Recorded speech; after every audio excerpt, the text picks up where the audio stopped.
नमस्कार दोस्तों, स्वागत है आपका कंप्लीट कोर्स डेस्टिनेशन चैनल पर। जैसे कि हमने लास्ट क्लास में आपकी एक्सरसाइज 5.3 कंटिन्यू कर रहे थे और उसके कुछ लास्ट क्वेश्चंस बाकी थे, वही हम आज कंटिन्यू करेंगे और इसके साथ आपका ये चैप्टर कंप्लीट हो जाएगा जो कि है अर्थमेटिक प्रोग्रेशन। ठीक है, इसके बाद हम नया चैप्टर स्टार्ट करेंगे। इसके बाद एक और एक्सरसाइज है जो कि है ऑप्शनल एक्सरसाइज। आपके सारे के सारे कॉन्सेप्ट्स एक्सरसाइज 5.3 तक सारे कंप्लीट करवा दिए गए हैं। ऑप्शनल एक्सरसाइज आपके लिए वो आपने खुद ट्राई करना है। अगर कोई भी उसमें प्रॉब्लम हो तो आपने मुझे मैसेज करना है, ठीक है, टेलीग्राम के लिंक पर जो कि आपको वीडियो के डिस्क्रिप्शन में मिल जाएगा। ठीक है, वहाँ पे जाएंगे आप और मुझे मैसेज करना, जो भी आपको प्रॉब्लम होगी आपकी प्रॉब्लम सॉर्ट आउट कर दी जाएगी। बिना टाइम वेस्ट किए मूव ऑन करते हैं नेक्स्ट क्वेश्चन पे। हमने 15th क्वेश्चन तक कर लिया था, देखते हैं 16th क्वेश्चन क्या कह रहा है। क्वेश्चन नंबर 16 क्या कह रहा है, देखो क्वेश्चन नंबर 16 कह रहा है sum of 700 is to be use to give 7 cash prizes. कितने कैश प्राइज है? 7 कैश प्राइज है। टोटल अमाउंट कितनी है? टोटल अमाउंट कितनी है? देखो टोटल अमाउंट है 700, ये हमको गिवन है। टोटल अमाउंट कितनी है?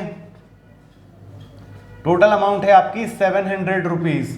ठीक है, 700 रुपीज आपकी टोटल अमाउंट है और वो उसमें कितने प्राइजेस हैं? 7 प्राइजेस हैं।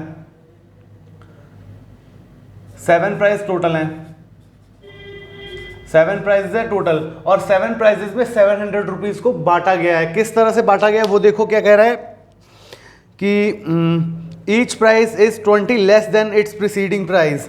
तो हम मान लेते हैं, यहां पे हम लेट करेंगे, लेट फर्स्ट प्राइस जो है वो क्या है? फर्स्ट प्राइस है x। उसने बोला है बाकी के जो प्राइसेस है वो पहले वाले से 20 रुपीज कम है, तो सेकंड प्राइस क्या हो जाएगा? सेकंड प्राइस क्या हो जाएगा आपका? x minus 20। उसी तरह से थर्ड प्राइस कितना हो जाएगा? थर्ड प्राइस हो जाएगा x माइनस 20 माइनस 20, मतलब कि x माइनस 40। ठीक है, समझ गए? यही कह रहा है बिल्कुल। उसके बाद बोल रहा है find the value of each of the prizes, मतलब कि आपको हर प्राइस की वैल्यू फाइंड आउट करनी है, 7 प्राइजेस की वैल्यू फाइंड आउट करनी है। तो कैसे करेंगे? देखो ये एपी बन रहा है, नहीं बन रहा है। देखो आपकी फर्स्ट टर्म क्या आ गई? x, सेकेंड टर्म क्या है? x minus 20। इसी तरह से थर्ड टर्म क्या है? x minus 40। उस तरह से उसने क्या कहा है कि कितनी टर्म्स हैं? 7 टर्म्स हैं, मतलब यहाँ पे a7 आ जाएगा। a1 की वैल्यू x है, a2 की वैल्यू x माइनस 20 है। उसी तरह से a7 की वैल्यू हमको टोटल सम फाइंड आउट करना है। तो कैसे करेंगे? देखो यहाँ पे हम सबसे पहले देखो a1 पता है, a2 पता है, तो d निकाल सकते हैं। d निकालने के लिए क्या करेंगे? a2 minus a1। तो a2 क्या है? देखो a2 की वैल्यू है x माइनस 20 और माइनस में a1 की वैल्यू क्या है? x है। x से x कैंसिल हो जाएगा तो d की वैल्यू यहाँ से कितनी आ जाएगी? d की वैल्यू आ जाएगी माइनस में 20। ये आपकी आ गई d की वैल्यू। अगर आपकी d की वैल्यू आ चुकी है तो क्या हम सम निकाल सकते हैं इसमें? बिल्कुल, सम ऑफ 7 टर्म्स निकालेंगे। s7 इज इक्वल टू क्या आ जाएगा? n/2, मतलब 7/2 then 2a, 2 into x plus n-1, मतलब 7-1 इंटू डी। डी की वैल्यू कितनी है? माइनस 20। ठीक है, ये आपकी वैल्यू आ गई। अब देखो s7 को निकालने के लिए यहाँ पे 7/2 किया, वापस यहाँ पे किया हमने क्या? 2x देन प्लस में 7-1 और माइनस 20। ठीक है, तो निकालते हैं इसको। इसका आ जाएगा आपका 2x और यहाँ पे माइनस 20 है, माइनस 20 प्लस 7 कितना हो जाएगा?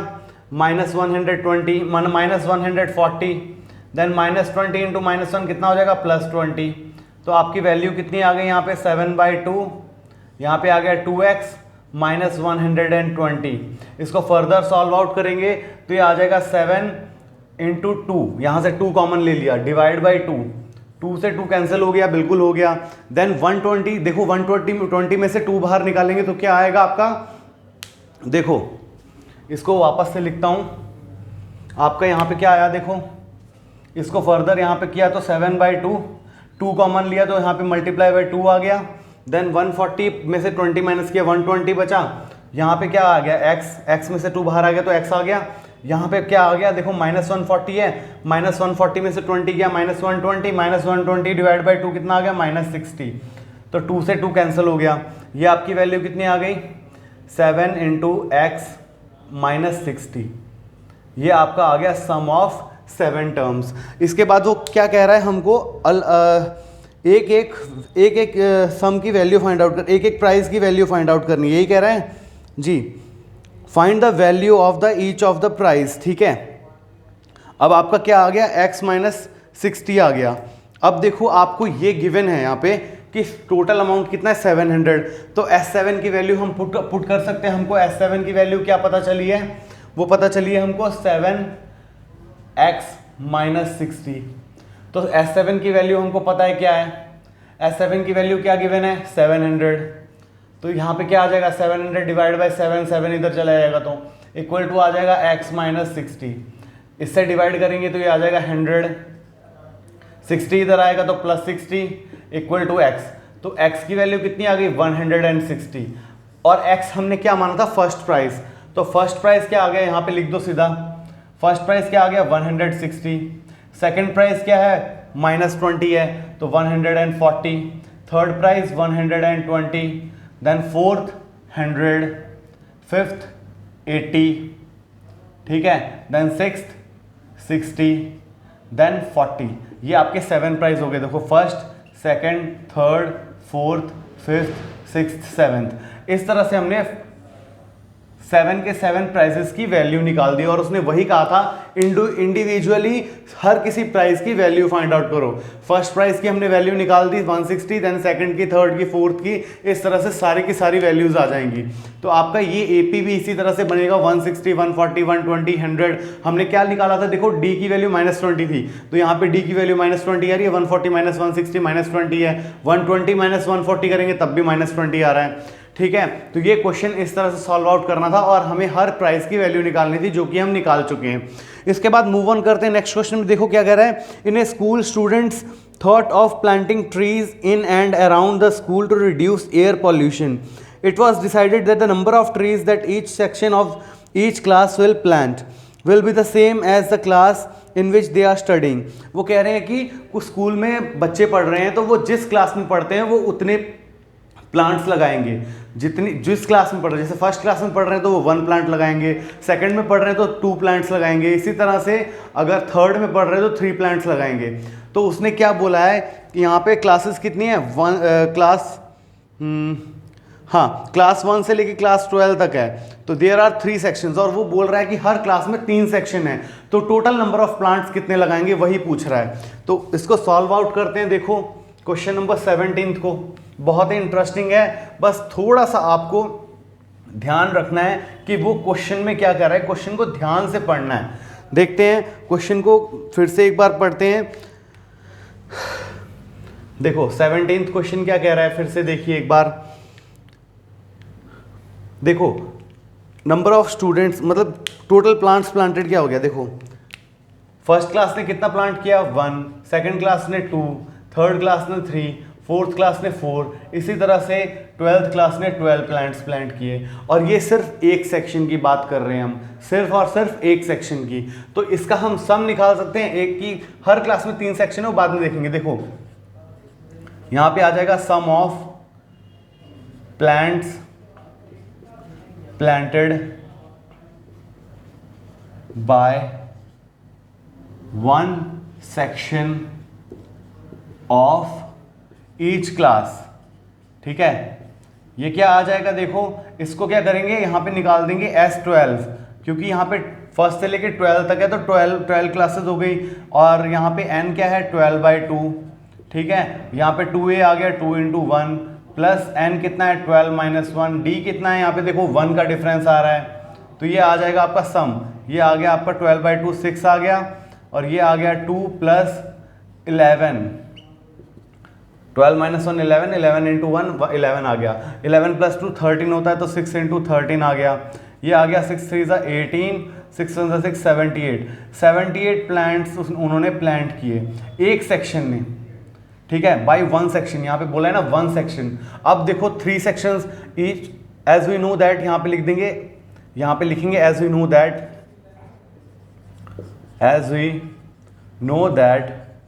each class has 3 sections, have 3 sections। तो यहाँ पे क्या आ जाएगा, तो टोटल नंबर ऑफ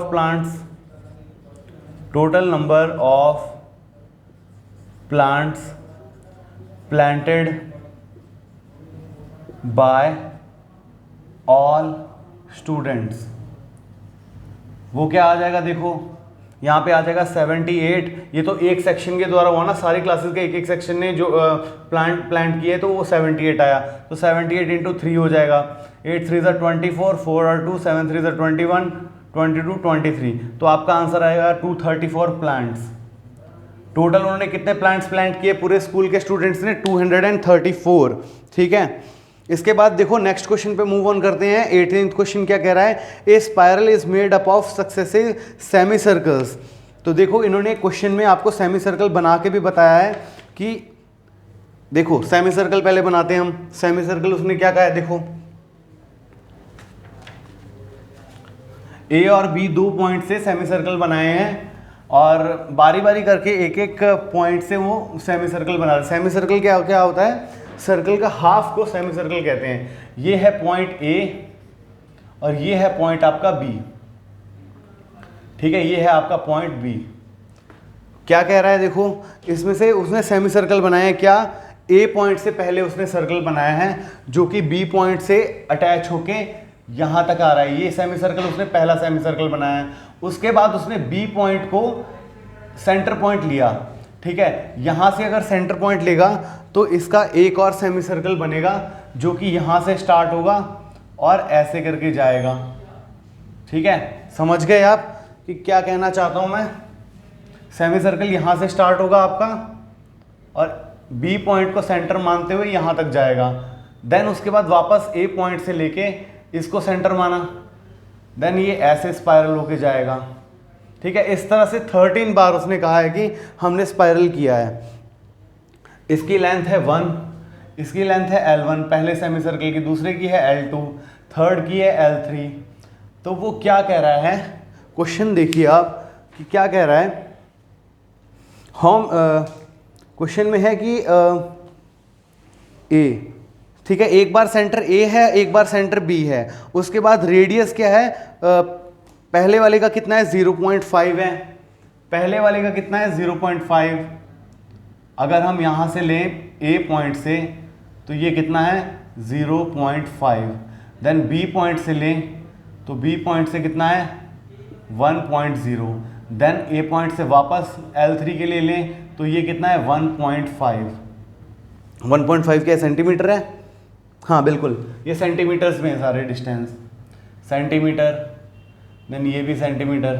ठीक है, अब वो कह रहा है इसमें कि as shown in the figure. ठीक है, फिगर मैंने आपको बना दिया। What is the total length of the, अच्छा पूरे स्पाइरल की टोटल लेंथ पूछ रहा है। 13 सर्कल्स। इसी तरह से जैसे हमने 1, 2 और 3 सर्कल बनाए, वो कह रहा है कि 13 सर्कल्स हमने इस तरह से बनाए तो उसकी टोटल लेंथ कितनी हो जाएगी स्पाइरल की। तो सबसे पहले आपको बता दूं कि पेरीमीटर ऑफ ए सर्कल क्या होता है। यहां पे लिखिए सॉल्यूशन में सबसे पहले perimeter of circle. Perimeter of a circle क्या होता है? पेरीमीटर ऑफ ए सर्कल होता है 2 पाई आर और उसने वैल्यू दी हुई है, पाई की वैल्यू हमें यूज करनी है 22/7। उसी तरह से perimeter of a semi circle क्या होता है? सेमी सर्कल का क्या हो जाएगा? सर्कल का हाफ, क्योंकि सेमी सर्कल क्या होता है? हाफ होता है सर्कल का। तो ये आ जाएगा पाई और आर, 2 कट जाएगा, डिवाइड बाई 2 करेंगे तो perimeter of a semi circle हमको पता चल गया पाई आर है। अब देखो हमको कुछ नहीं करना है, सिर्फ वैल्यूज पुट आउट करनी है। ठीक है, तो इसमें हमको देखो पहले क्या करना है, पेरीमीटर ऑफ फर्स्ट सर्कल निकालते हैं। तो ये पेरीमीटर ऑफ फर्स्ट सर्कल क्या हो जाएगा? पाई इंटू रेडियस कितना है? 0.5। 0.5 को हम 1/2 भी लिख सकते हैं, तो पाई इंटू 1/2 ये आ जाएगा आपका पाई/2। इसके बाद पेरीमीटर ऑफ सेकंड सर्कल क्या हो जाएगा? पाई इंटू 1.0, मतलब ये आ जाएगा आपका पाई। इसी तरह से P3 की वैल्यू निकालते हैं तो ये आ जाएगा पाई इंटू 1.5। 1.5 को क्या लिख सकते हैं? देखो पाई इंटू 15/10, तो 5 3 ज़ा 15, 5 2 ज़ा 10, तो ये आ गया आपका 3π/2। ठीक है, ये आपका P3 आ गया। तो इस तरह से P4, P5, P6, P13 तक निकाल सकते हैं, लेकिन हमको सारे निकालने की ज़रूरत नहीं है, सिर्फ पहले 3 टर्म्स निकालिए, दैट्स एनफ। ठीक है, इसके बाद देखो ये AP बना रहा है। पहली टर्म क्या है? पाई/2 है। सेकंड टर्म क्या है? पाई है। थर्ड टर्म क्या है? 3π/2 है। इस तरह से 13 टर्म तक जा रहा है जो कि है A13। अब हमको कुछ नहीं करना है, हमको सिर्फ और सिर्फ इनका सम निकालना है, तो आपका आंसर आ जाएगा। आपको देखो यहाँ से हम d भी निकाल सकते हैं। d की वैल्यू क्या आ जाएगी, P2 माइनस P1, ठीक है। तो P2 क्या है, पाई है, और P1 क्या है, π/2 है।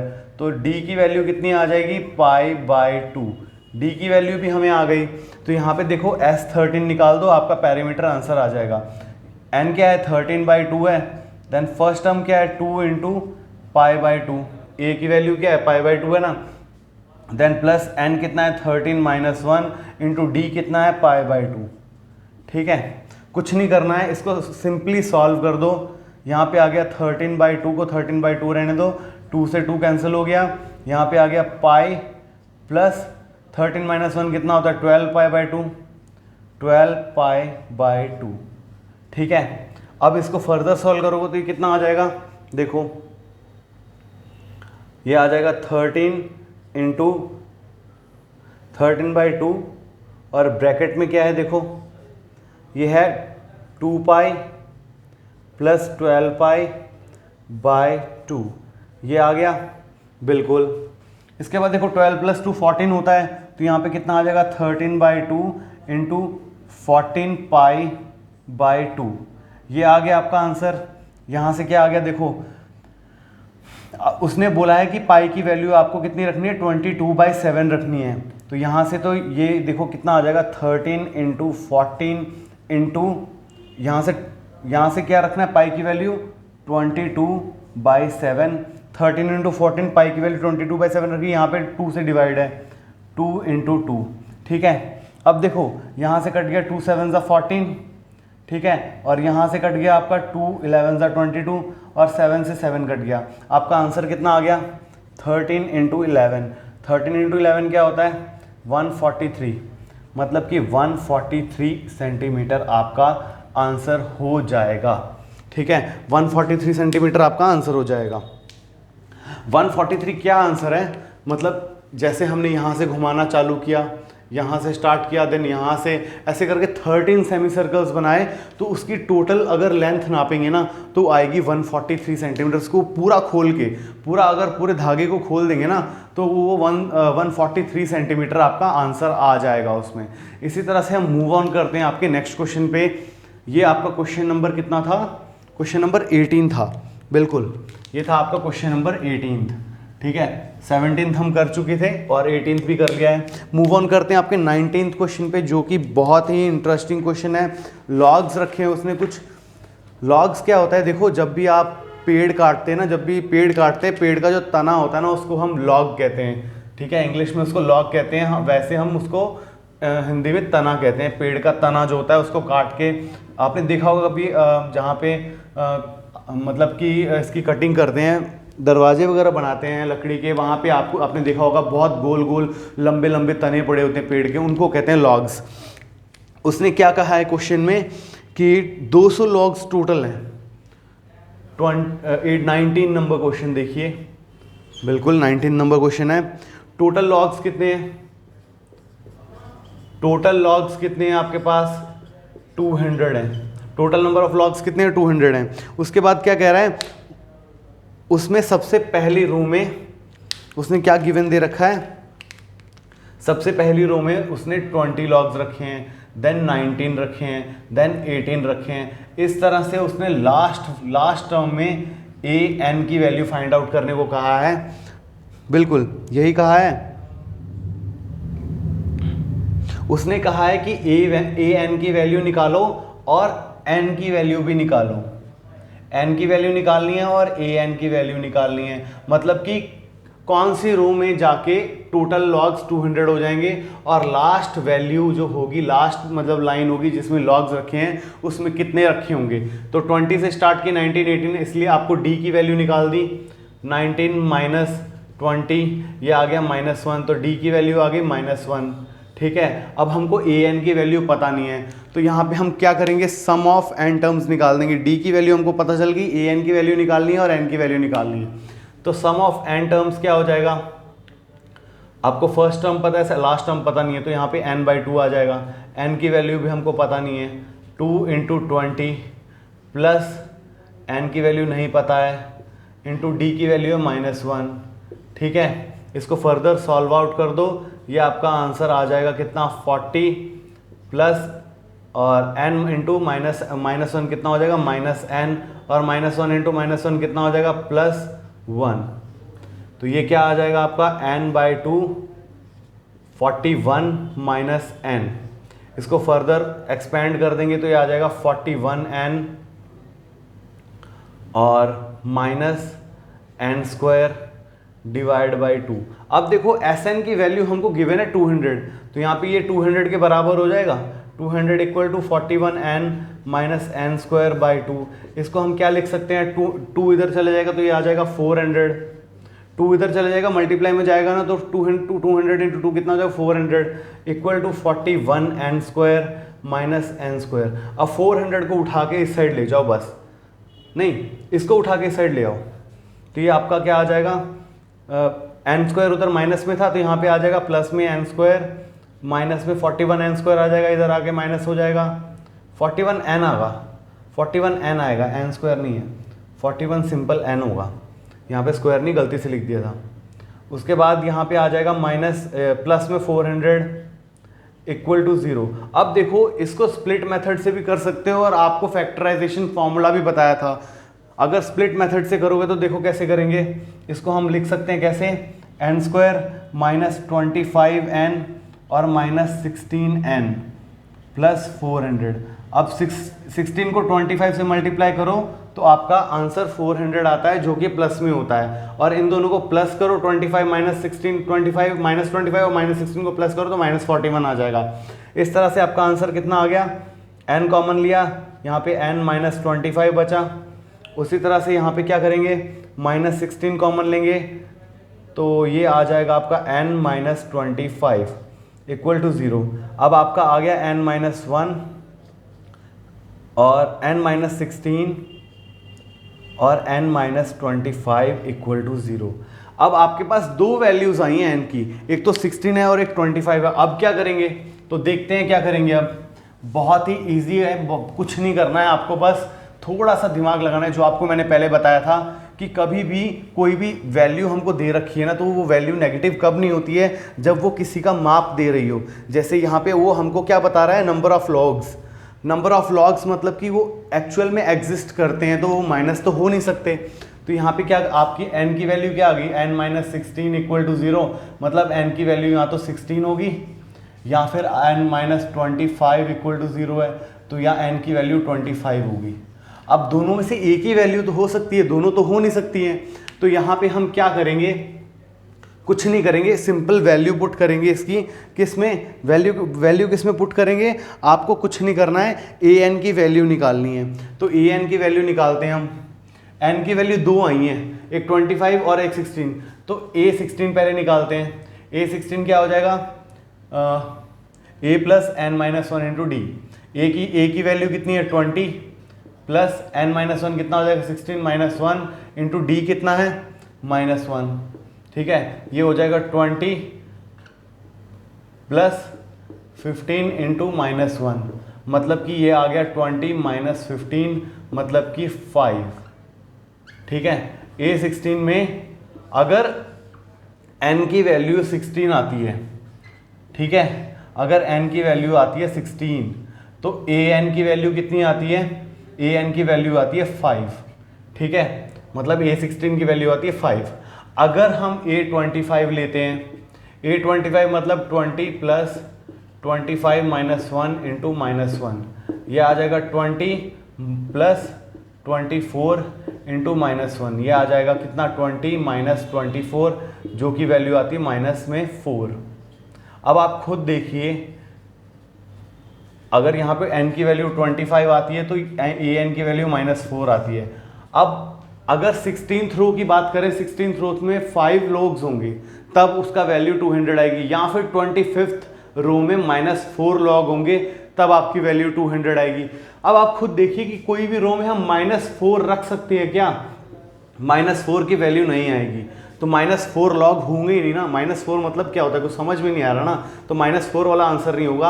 आपका आंसर कौन सा होगा कि लास्ट टर्म होगी, लास्ट रो होगी 16 और उसमें कितने लॉग्स पड़े होंगे, 5 लॉग्स पड़े होंगे।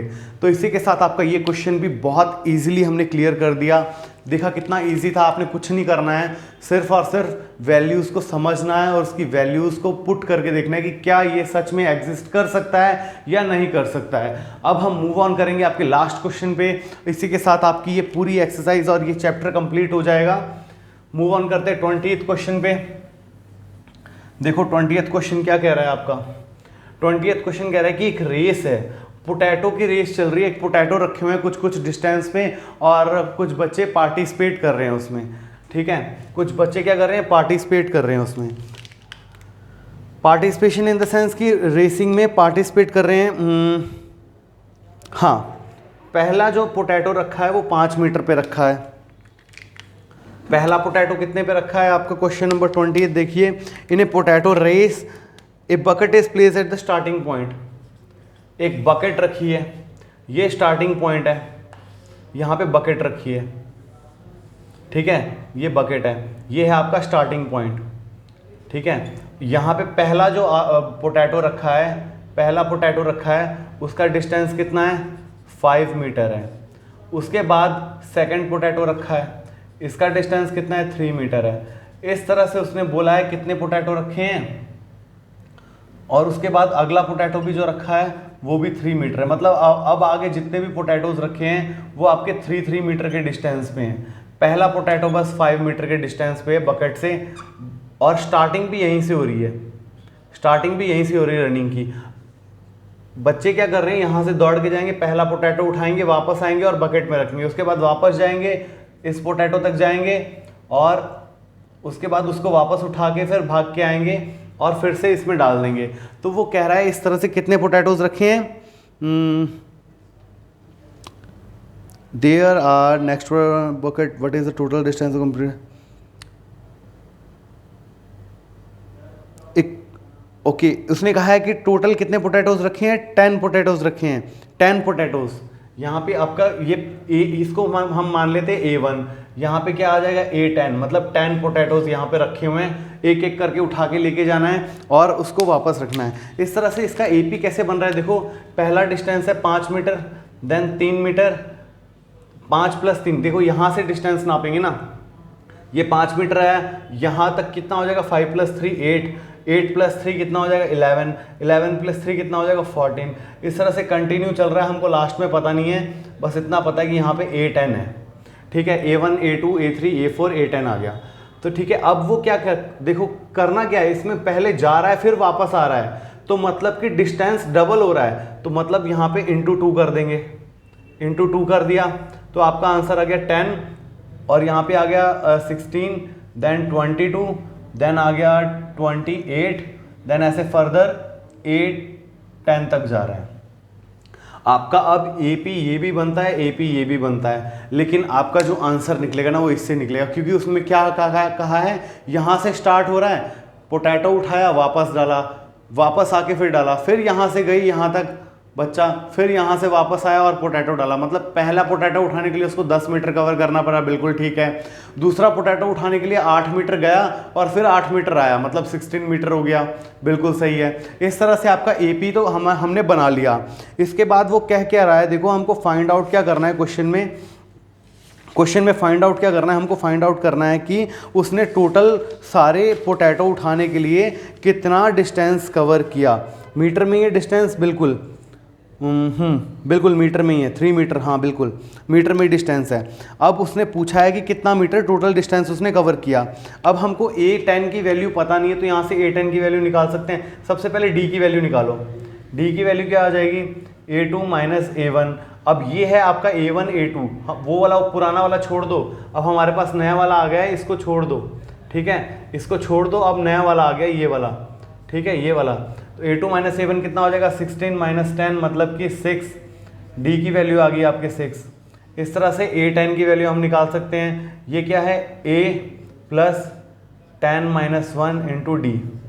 ठीक है, तो ये आ जाएगा, A की वैल्यू कितनी है, 10 है, और प्लस 10 - 1 कितना हुआ, 9, इंटू डी की वैल्यू क्या है 6, ये आ गया आपका 10 प्लस 9 6 54, ये आ गया 64। मतलब ए 10 की वैल्यू कितनी आई आपकी, ए 10 की वैल्यू आई 64। ए 10 की वैल्यू हमने निकाल दी कितनी 64। कैसे निकाली, ए एन की वैल्यू इस तरह से फॉर्मूले में पुट किया और हमारा आंसर आ गया ए 10। याद रखना सेकंड वाला एपी लेंगे जो हमने बाद में मोल्ड किया था कि आना जाना पड़ रहा है इसलिए उसमें टाइम तो लगेगा ही, तो डबल डिस्टेंस कवर कर रहा है इसलिए हमने डिस्टेंस भी डबल कर दिया, एपी में हमने उसको मल्टीप्लाई कर दिया 2 से। अब देखो अगर हमारे पास A10 है, A1 है, यहाँ पे देखो A1 की वैल्यू कितनी है 10 है, 10 मीटर कवर किया, यहाँ से A10 की वैल्यू कितनी है 64 है। इस तरह से हम क्या कर सकते हैं, इसको लास्ट टर्म निकाल सकते हैं, मतलब सम ऑफ n टर्म्स।